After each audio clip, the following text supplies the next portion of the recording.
I never thought I would hear my own daughter call me a burden. Not after everything. Not after the life I built for her piece by piece, sacrifice by sacrifice, year after year.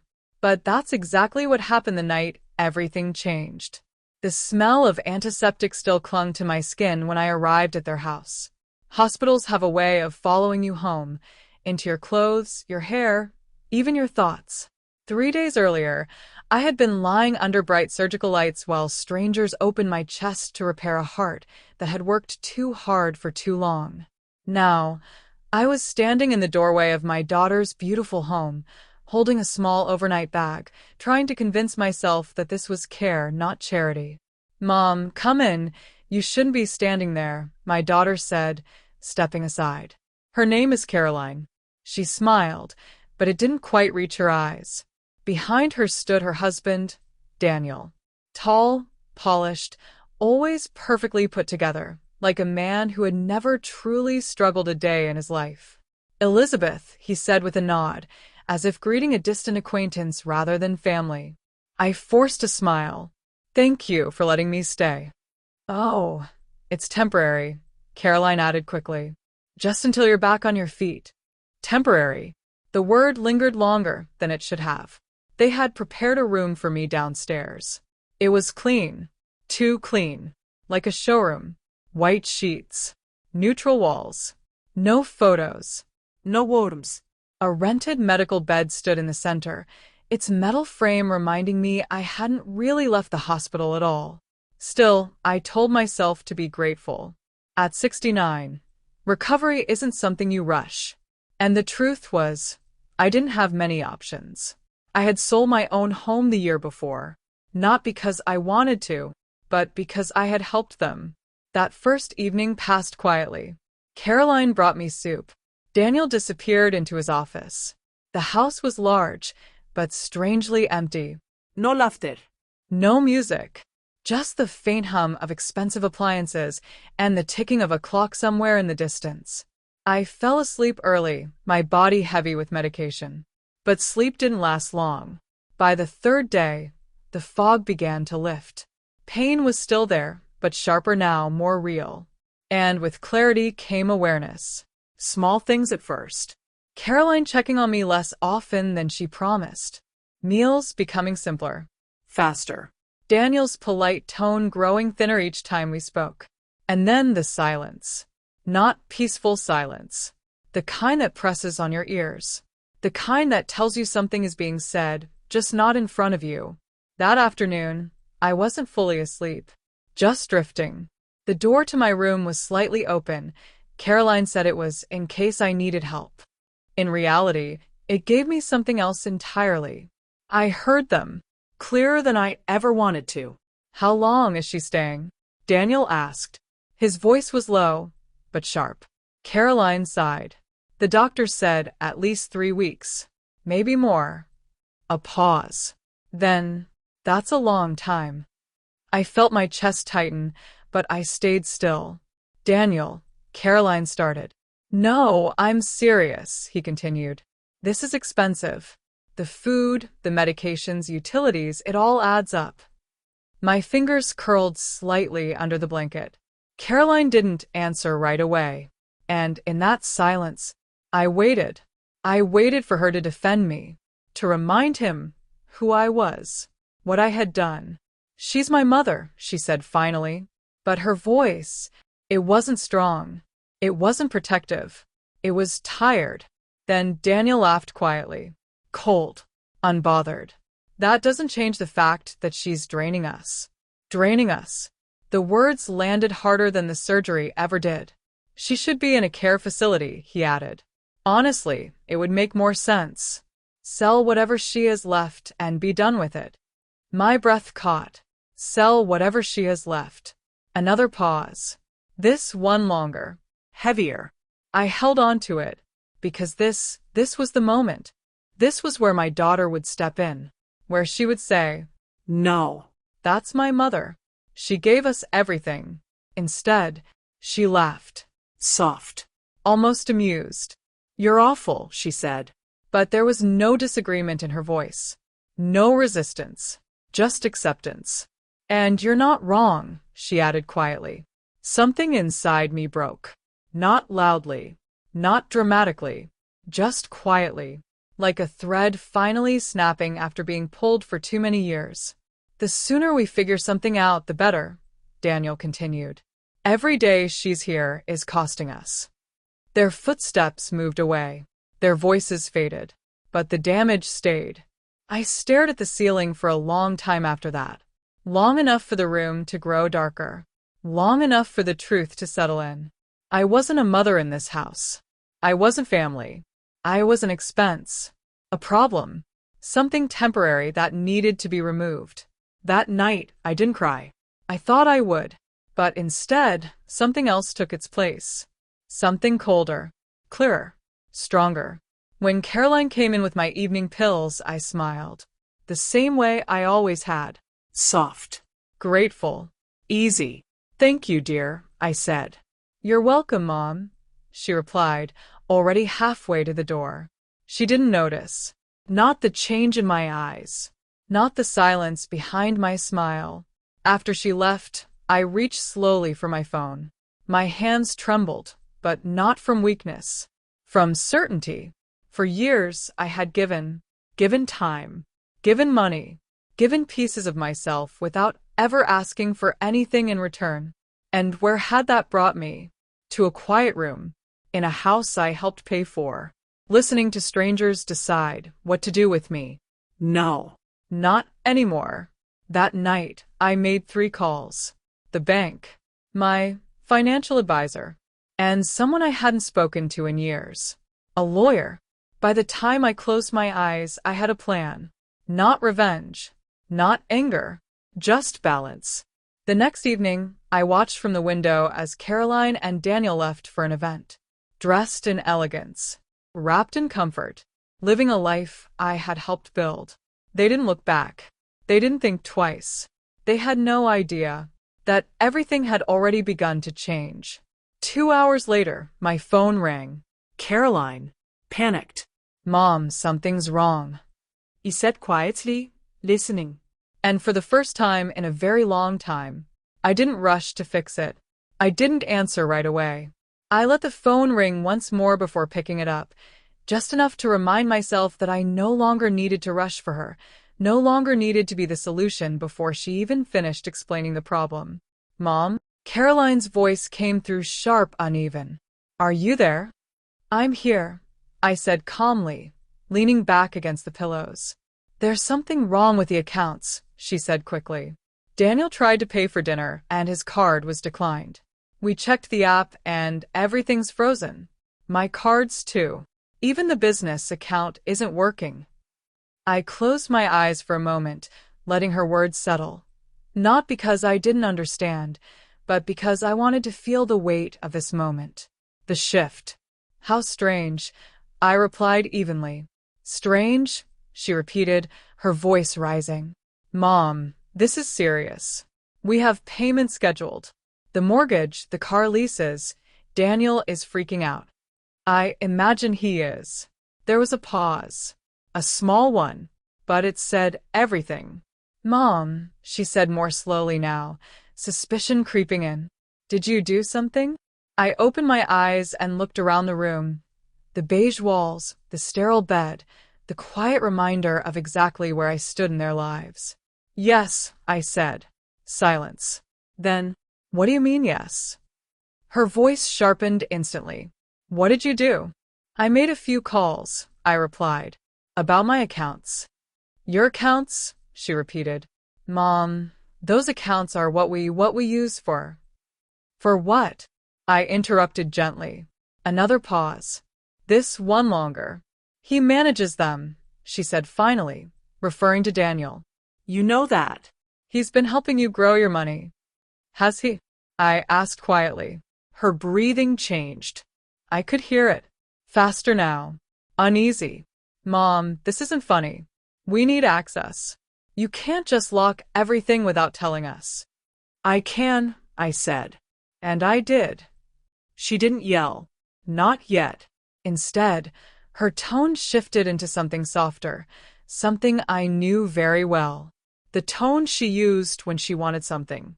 Mom, if this is about something, we can talk about it. You don't have to make decisions like this on your own. On my own. The irony almost made me laugh. I think that's exactly what I should have done years ago, I replied. Now came the anger. Years ago, she snapped. What is that supposed to mean?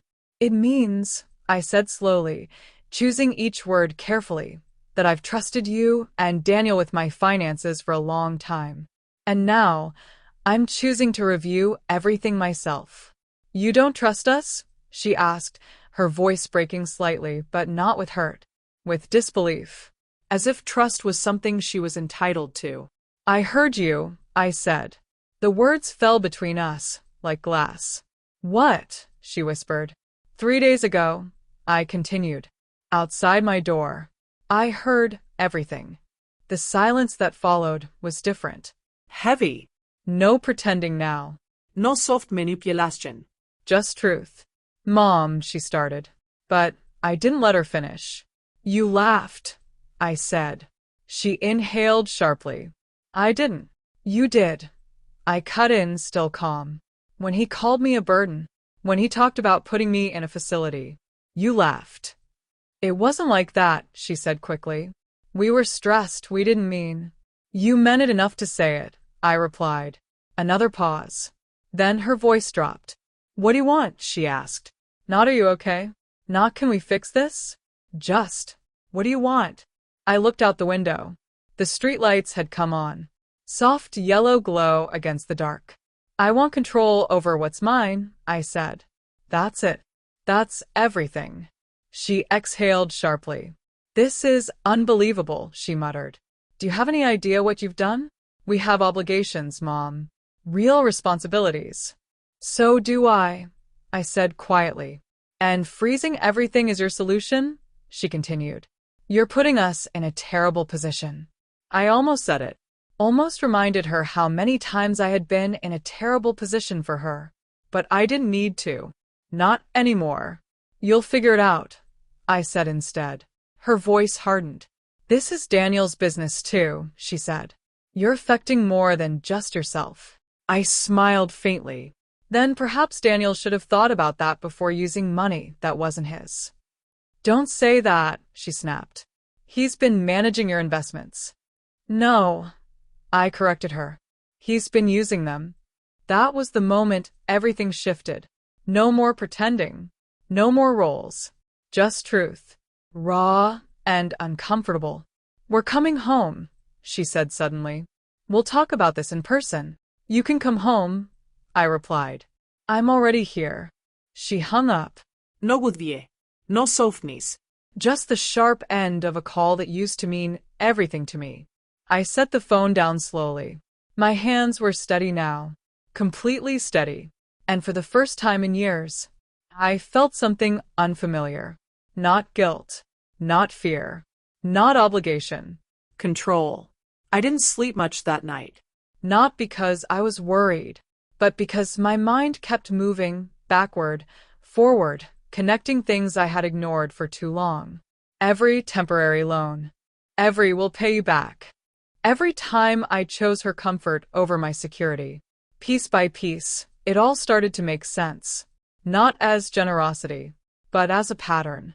I remembered the first time she asked for money as an adult. She had just started her career. Excited. Nervous. Full of plans. I just need a little help to get started, she had said. And I had given it. Of course I had. That's what mothers do.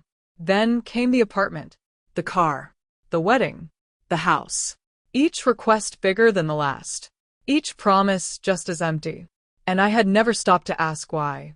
Not because I didn't see it, but because I didn't want to. Because love, real love, can blind you just as much as it can guide you. Sometime past midnight, I finally drifted off. And when I woke up, everything was quiet. Too quiet. No footsteps upstairs. No voices. No movement. I checked the time. 9:15 a.m. They should have been awake hours ago. Slowly, carefully, I pushed myself up. The pain in my chest reminded me I wasn't fully healed, but I didn't stop. I reached for the walker beside the bed and made my way to the door. The hallway was still. The house felt different. Tense. As I moved toward the kitchen, I heard them. Low voices. Sharp. You should have handled this better, Daniel was saying. How was I supposed to know she'd do something like this? Caroline shot back. You said she didn't understand finances. She didn't. Well, she understands enough now, he snapped. I stepped into the doorway. They both froze. Caroline turned first, her face pale, eyes tired. Mom, she said. Daniel didn't smile, didn't nod, didn't pretend. Good morning, I said calmly. Neither of them answered right away. And in that silence, I realized something important. For the first time in my life, they didn't see me as someone they could control, and they didn't know what to do with that. I took a slow step forward, then another, ignoring the tension in the air, ignoring the weight of everything unsaid. We should talk, Caroline said finally. I met her eyes, and for the first time, I didn't see my little girl. I saw someone who had made choices, and now had to live with them. Yes, I said. I think we should. I didn't sit down right away. I let them wait, just for a few seconds, but enough to shift the balance, enough to make it clear that this conversation wasn't happening on their terms anymore. Then, slowly, I lowered myself into the chair at the kitchen table. My chest ached slightly from the effort, but I ignored it. Pain, I had learned, doesn't always mean you stop. Sometimes it just means you're finally doing something different. Daniel was the first to speak. Of course he was.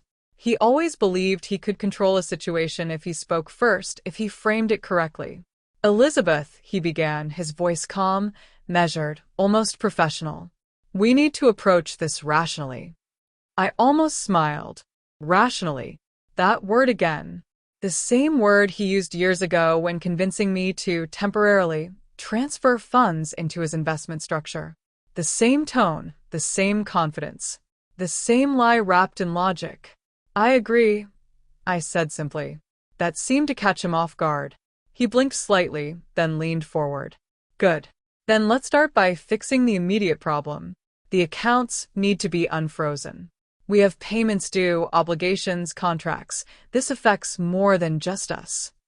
There is no we in those accounts, I replied calmly. They're mine. Caroline shifted in her chair. Mom, please don't do this, she said, her voice softer now but strained. You're making this bigger than it needs to be. I turned to her. No, I said quietly. I'm finally seeing it for what it is. Daniel exhaled slowly, clearly trying to keep control.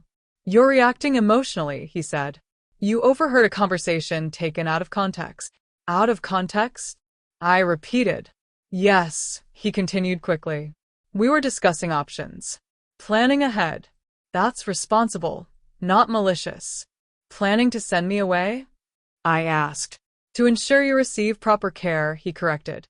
And selling what I have left, I added. He hesitated, just for a fraction of a second. But I saw it. Caroline jumped in. You're twisting this, she said. We were worried about you. About your recovery. About what's best long-term. I looked at her. Really looked. And suddenly, I saw something I had refused to see before. Not confusion. Not guilt. Just discomfort. Because things weren't going her way. What's best for me, I said slowly, is not being treated like a problem to be managed. That's not what this is, she insisted. Then what is it? I asked. She opened her mouth, closed it, looked at Daniel. And in that moment, I understood everything I needed to know. Daniel leaned forward again, his tone sharpening slightly. Let's not lose focus, he said. The accounts. That's the issue we need to resolve right now. No, I said. That's the issue you need to resolve. His jaw tightened. This is not a game, Elizabeth. I know, I replied. That's why I've stopped playing. The room went still. Even the air felt heavier. Caroline's voice came out quieter this time, almost careful. What exactly are you planning to do? She asked. I folded my hands in front of me. I've already started reviewing everything, I said. Transactions, transfers, investments. Daniel scoffed lightly. You won't understand half of it. I understand enough, I replied. Enough to see patterns. His eyes narrowed. What is that supposed to mean? It means, I said, that for years, money has been moving in one direction. Caroline swallowed. Mom. From me? I continued. To you. That's not fair, she said quickly. You helped us. You wanted to. Yes, I said. I did. And that was the truth. I had wanted to. I had chosen to. But choice doesn't erase consequence. Daniel leaned back in his chair, his patience clearly thinning.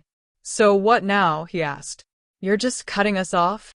I'm protecting myself, I replied. By crippling us financially? He shot back. No, I said calmly. By stopping what should have never continued this long. Caroline stood up suddenly. This is insane, she said, pacing slightly. Do you have any idea what happens if we miss payments? The mortgage, the cars, everything collapses. I watched her, and for a moment I felt something. Not guilt, not exactly, but recognition. Because I had seen this before. Years ago, when she was young, when something went wrong, when she panicked, when she looked at me, waiting, expecting, knowing I would fix it. But this time, I didn't move. You'll have to figure that out, I said. She stopped pacing. Turn to me. Her eyes wide. You're serious, she said. Yes. Daniel laughed once. Short, sharp, incredible, he muttered. After everything we've done for you. That almost made me laugh. Almost. What exactly have you done for me? I asked. He stared at me. Excuse me? You said everything you've done for me. I repeated. I'm asking what that is. Caroline stepped in quickly. Mom, that's not fair. No, I said. Let's be clear. I looked directly at Daniel. You managed my money, I said. Used it. Invested it. Lost some of it. His expression darkened. That's part of investing. And the house. I continued. Did I imagine helping with that? That was a loan, Caroline said quickly. A loan that was never repaid, I replied. Silence. The cars, I added. No answer. The lifestyle. I continued. The trips, the expenses, the constant need for more. Caroline looked down. Daniel said nothing. And now, I finished. When I need something, I become a burden. The words hung in the air, heavy, final. I didn't say that, Caroline whispered. I met her eyes. You didn't stop it. That hurt her. I saw it. Really hurt her. But truth has a way of doing that. Daniel stood up abruptly. This conversation is going nowhere, he said. We need access to those accounts. That's the bottom line. No, I said. That's your bottom line. He stepped closer. Too close. You're making a mistake, he said quietly. I didn't move.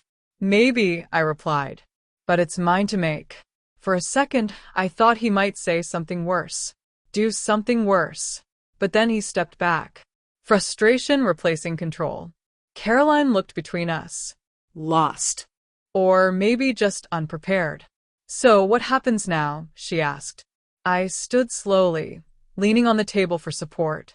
What happens now, I said, is that things change. How? She asked. I looked at her one last time. Starting with this, I said. I'm leaving. Her face went pale. What?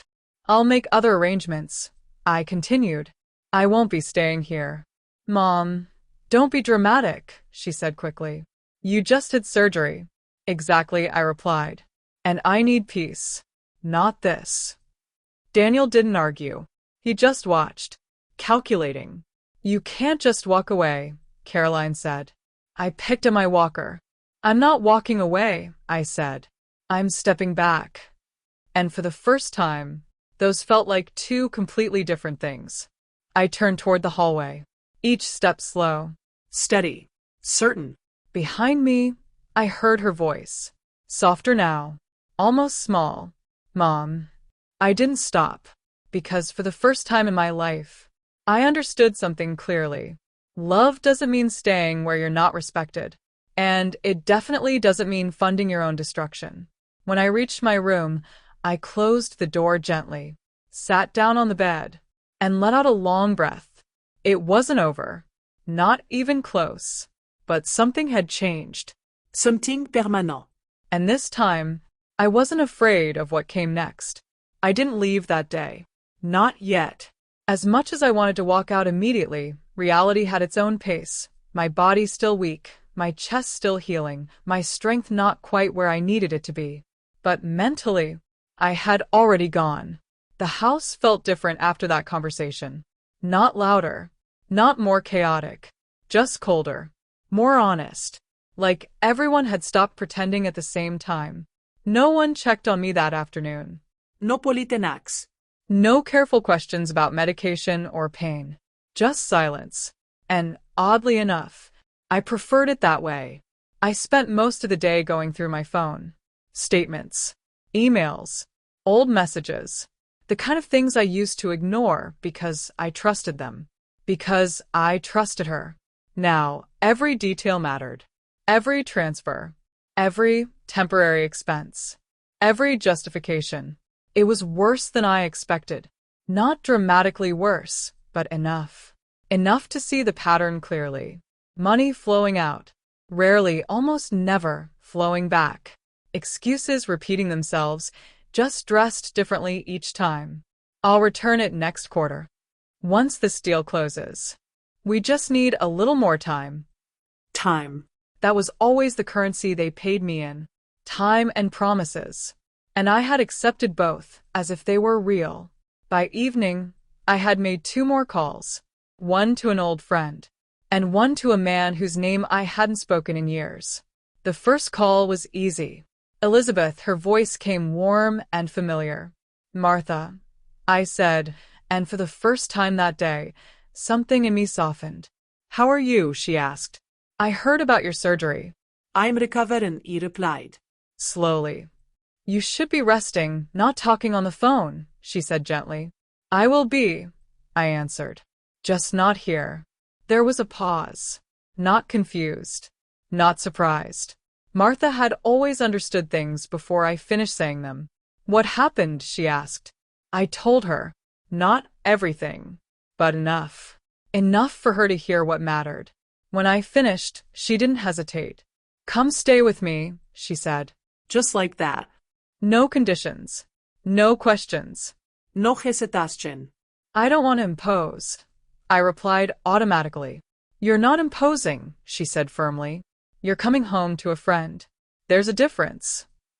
I closed my eyes, and for a brief moment, I felt safe. I'll need a few days, I said. Take whatever time you need, she replied. The room is ready whenever you are. The second call was different, more formal, more precise. Good afternoon, the voice on the other end said. This is Mr. Reynolds. Hello, I said. My name is Elizabeth. There was a pause. Then, Elizabeth, I remember you. That surprised me. It had been years. I didn't expect that, I admitted. Some people leave an impression, he said calmly. How can I help you? I took a breath. And then I told him everything. This time all of it. The money, the accounts, the control I had given away, the conversation I overheard, and what I had already done. When I finished, there was silence. But not the uncomfortable kind. The kind that comes before something important. You've taken the first correct step, he said finally. Only the first? I asked. Yes, he replied. Now we make sure it's not undone. That sentence stayed with me. Not undone. Because for years, everything I did for them had been undone. My savings, my plans, my security, all of it slowly dissolved. When can you come in? He asked. As soon as I'm able to travel, I said. Good, he replied. Until then, do not sign anything. Do not agree to anything. And do not reverse what you've done. I won't, I said. And, for the first time, I meant it without hesitation. That night, I heard them again. Not outside my door this time. Upstairs. Arguing. Their voices carried just enough. Sharp. Frustrated. Uncontrolled. "This is your fault," Daniel said. "My fault." Caroline snapped. "You're the one who pushed everything. You said she wouldn't notice." Well, she noticed now. I lay still, staring at the ceiling, listening, not as a victim this time, but as someone finally seeing the truth clearly. "You should have handled her better," he continued. "She's my mother, not a client." "Maybe that's the problem," he shot back. Silence. Then something fell. A door slammed. I didn't feel satisfaction. I thought I would, but I didn't. What I felt instead was distance, like watching something collapse from far away, something I used to be part of, something I used to protect, but not anymore. The next morning, I woke up earlier than usual, not because I had to, but because I wanted to. I sat up slowly, letting my body adjust. The pain was still there, but manageable. Different now. Less overwhelming. I got dressed. Carefully. Deliberately. Not like a patient, like someone preparing to leave. When I stepped into the hallway, the house was quiet again. But not empty. They were in the kitchen. I could hear movement. Coffee. Chairs. Low voices. This time, I didn't hesitate. I walked in. They both looked up. Surprised. Tired. Different. Caroline looked like she hadn't slept. Daniel looked like he hadn't rested in years. "Morning," I said. No one answered right away. Then Caroline spoke. "Are you feeling better?" It sounded almost genuine. Almost. "Enough," I said. Daniel didn't waste time. "What's your plan?" he asked. Straight to it. No pretense. "I'm leaving," I said. Caroline blinked. "Leaving?" "Yes." "You can't," she said quickly. "You're not ready." "I am," I replied. Daniel crossed his arms. "Where are you going?" "With someone who doesn't see me as a financial liability," I said. That landed. Hard. Caroline looked down. Daniel looked away. "When?" she asked quietly.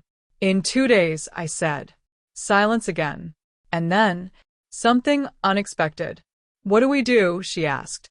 Not angry, not defensive, just unsure. For a second, I almost answered the way I always had, with a solution, with help, with direction. But I stopped myself. "That," I said gently, "is something you'll have to figure out."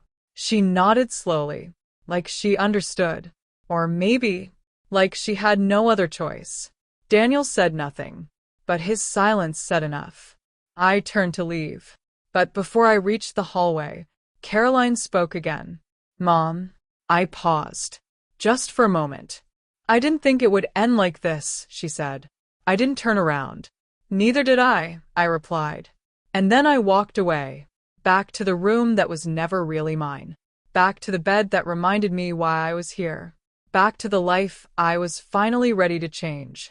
In 2 days, I would leave that house. But in truth, I had already left much earlier. The moment I realized I deserved better. The morning I left, the house was quiet again. But this time, it felt final. Not tense, not heavy, just empty, like something had already ended, and the walls knew it before we did. I was ready before anyone else woke up. My suitcase stood by the bed, small, simple, containing only what I actually needed. Clothes. Documents. Medication. And something far more important than all of that. Clarity. I sat on the edge of the bed for a moment, letting it all settle. A few days ago, I had been lying here as a patient. Weak. Dependent. Still believing I was being taken care of. Now I was leaving as someone entirely different. Not stronger physically. Not yet. But stronger where it finally mattered. I heard footsteps upstairs. Slow at first. Then faster. Doors opening. Closing. Voices. They knew. I stood carefully, gripping the walker, and made my way to the door. Each step steady, measured, intentional. When I reached the hallway, Caroline was already there. She stopped when she saw the suitcase. Her eyes moved from it to me. "You're really leaving," she said. It wasn't a question. "Yes," I replied. Her face tightened. Not with anger. Not completely. Something else. Something closer to a realization. "You didn't even tell me when," she said. "I told you I would," I answered. That was enough. Daniel appeared behind her, already dressed, already composed, but not in control, not like before. "You're making a mistake," he said. I almost smiled. It was the same line. Again. Always the same line when things didn't go his way. "Maybe," I said, "but it's mine." Caroline stepped closer. "What about your recovery?" she asked. "You still need help." "I'll have it," I replied. "From who?" "From someone who wants to give it," I said calmly. That hurt her. I saw it. And for a moment, I almost softened.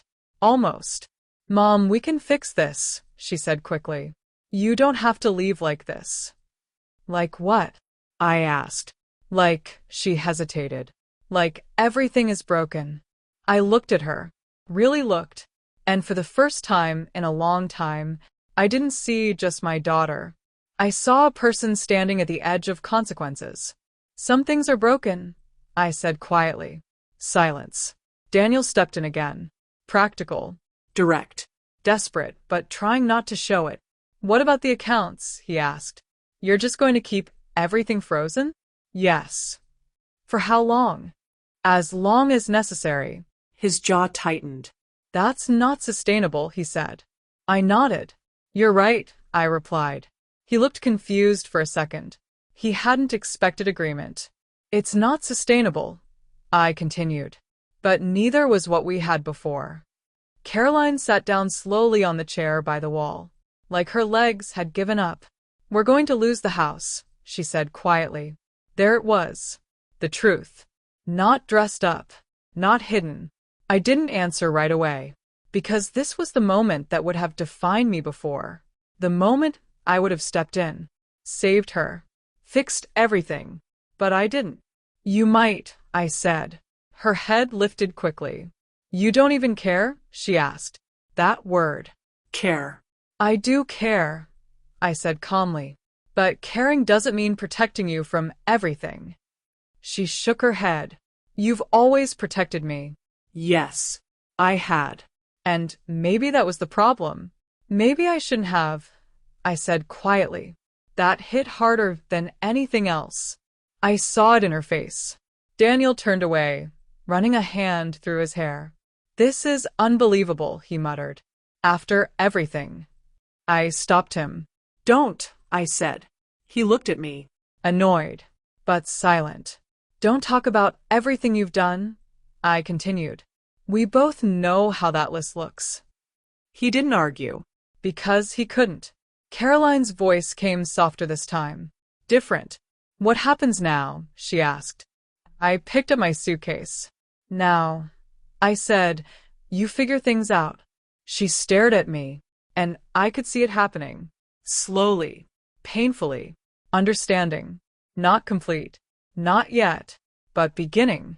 "I don't know how," she admitted.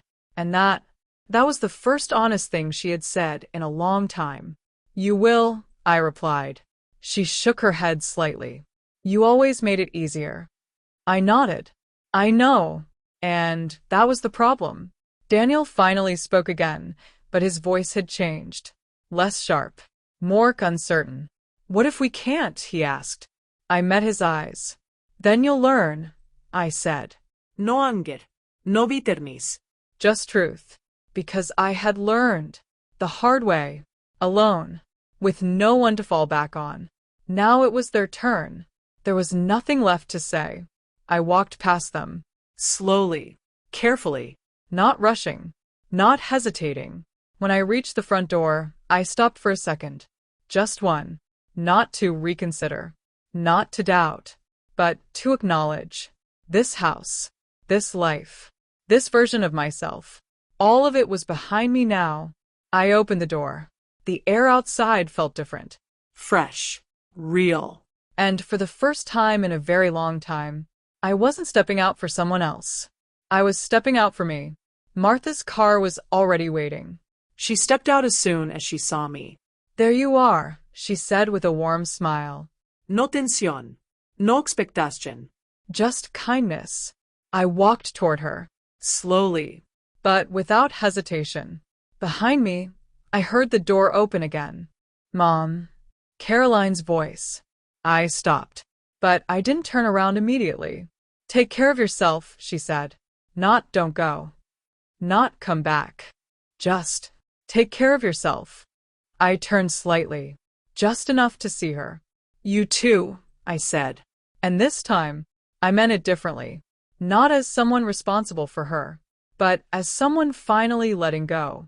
I got into the car, closed the door, and as we pulled away, I didn't look back, because for the first time in my life, moving forward didn't feel like loss. It felt like freedom. 6 months can change a person more than 30 years ever could. I didn't believe that before.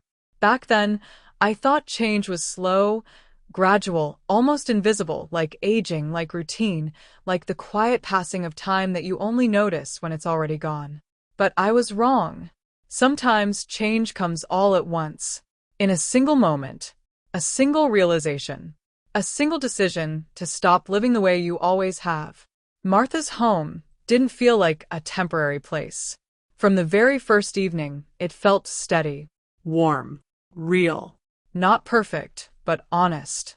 And after everything I had just left behind, that honesty felt like something I hadn't experienced in years. Recovery wasn't easy. Physically, I had to rebuild strength step by step. Short walks turned into longer ones. Breathing exercises turned into routine. Pain turned into discomfort. And eventually into something manageable. But the harder part wasn't physical. It was learning how to exist without being needed. For most of my life, I had defined myself by what I gave, what I fixed, what I carried for others. Now there was silence. Space. Time that belonged to me. At first, it felt wrong. Almost selfish. I would catch myself thinking, should I call her? Should I check if they're okay? Should I help? And every time, I stopped. Not because I didn't care, but because I finally understood something I had ignored for too long. Caring doesn't mean sacrificing yourself. Martha never pushed. She didn't give advice unless I asked. She didn't question my choices. She just existed beside me. And somehow, that was exactly what I needed. Peace takes practice, she told me one evening as we sat on her balcony watching the sun disappear behind the buildings. I thought peace just happened, I admitted. She smiled. No, she said. That's what people think before they lose it. I thought about that for a long time. Because I had lost it. Gradually. Quietly. Without even realizing. Until the moment I heard my own daughter laugh. I didn't hear from Caroline for weeks. Not a call. Not a message. Nothing. And I didn't reach out either. Not out of anger. But out of understanding. Some distances aren't created by silence. They're revealed by it. In the meantime, I focused on rebuilding something else. My life. With the help of my lawyer and financial advisor, I began sorting through everything. What was left? What was gone? What could still be saved? The numbers weren't comforting, but they weren't devastating either. I had less than I should have. Much less than I had planned for. But enough. Enough to live. Enough to breathe without fear. And that, I realized, was more valuable than anything I had lost. I chose not to take legal action. Not because they didn't deserve it. Not because what happened was acceptable. But because I no longer wanted my life tied to theirs through conflict. Instead, we sent a formal notice. Clear. Direct. Final. What followed was silence. Then, a reality. Through brief updates from my legal team, I learned what had happened. The accounts staying frozen had consequences. Real ones. Their business collapsed. Without constant support, it couldn't sustain itself. Payments were missed. Debts caught up. The lifestyle they had built so carefully, so confidently, began to fall apart piece by piece. The house was at risk. The cars were taken back. Everything that had once looked stable wasn't. I won't lie. There were moments I felt something. A pull. A familiar instinct. Help her. Fix it. Be her mother. But then I remembered something important. I was her mother. And maybe, for the first time, I was acting like one. Because protecting someone from consequences doesn't make them stronger. It keeps them dependent. And I had done that long enough. 3 weeks later, my phone rang. Her name appeared on the screen. Caroline. I stared at it for a few seconds, then answered. Hello. Her voice was different, quieter, stripped of something I hadn't noticed before. Entitlement. Mom. Not mom the way she used to say it. Not casual. Not automatic. Careful. How are you? She asked. I'm well, I replied. And you? There was a pause. I'm figuring things out, she said. I nodded, even though she couldn't see me. That's good, I said. Another pause. Then, Daniel left. The words came out quickly, like she had been holding them back. I closed my eyes briefly, not surprised. But still, it meant something. I'm sorry, I said. And I meant it, not for what she lost, but for what it revealed. He said he couldn't deal with all of this, she continued. The money, the stress, the change. Of course he couldn't. Some people are only strong when everything is easy. I'm staying with a friend for now, she added, trying to find something stable. I listened, without interrupting, without offering solutions. And then, something shifted. I should have listened to you, she said quietly. I didn't respond immediately, because this wasn't about being right. It's not about that, I said. No, she replied. It is. You saw things I didn't, and I ignored it. There it was. Not a full apology. Not yet. But something real. I made things too easy for you, I said gently. She let out a small breath. Yeah, she admitted. You did. And somehow, that honesty felt more meaningful than any apology could have. We talked a little longer. Nothing dramatic. Nothing emotional. Just real. Before hanging up, she hesitated. Maybe we could have dinner sometime, she asked. Not expecting. Not demanding. Just asking. I looked out the window. The sky was soft. Come. Maybe, I said. And that was enough. Weeks later, I moved into my own place. Small. Simple. Meaning. No history attached to it. No expectations. No hidden weight. Just space. Peace. And a future I would build differently. Sometimes in the evenings I sit by the window and think about everything that happened. Not with anger. Not with regret. But with understanding. I loved my daughter. I still do. That never changed. But love is not the same as sacrifice. And sometimes the most difficult thing you can do for someone is to stop saving them, because that's the only way they learn to stand. My phone buzzes occasionally now. A message from her. Simple things. Updates. Questions. Attempts. And slowly, carefully, something new is forming between us. Not what we had before. Not what I once imagined. But something honest. And after everything, that's enough.